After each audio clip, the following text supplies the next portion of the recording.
Hello hello hello hello guys, आप लोगों के सामने मैं एक सैड सॉन्ग लेके आ चुकी हूँ। और जिस किसी को भी पसंद होगा मेरा गाना कमेंट कर सकता है लेने के लिए। मैं गाना लिखती भी हूँ, जैसा चाहिए गाना वैसा मैं दे दूँगी लिख के। और मैं नंबर भी अपना दे दूँगी, जिसको गाना चाहिए उसको, और फ़ोन कर सकता है, कोई दिक्कत नहीं है।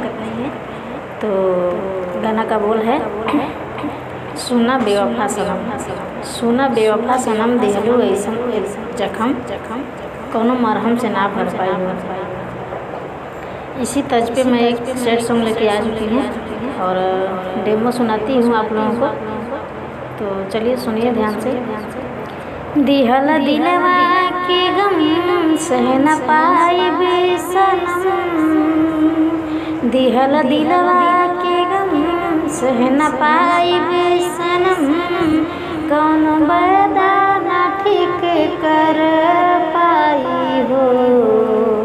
तोहर याद हमर जान लेके जाई हो, तोहर याद हमर जान लेके जाई हो।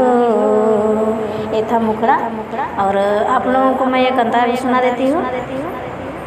संग ही तू राते दिनवा खेलल सनम हो, कहला कि साथ कबो छोड़ब न हम हो। संग ही तू रात दिनवा खेलल सनम हो, कहला कि साथ कबो छोड़ब न हम हो। दिहला हमके धोखा बन गईला बेवफा, देहला हमके धोखा बन गईला बेवफा।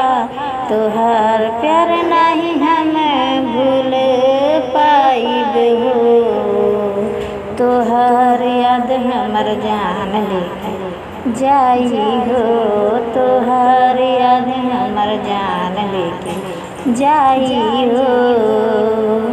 तो कैसा लगा गाना आप लोग बताइएगा कमेंट में। ओके।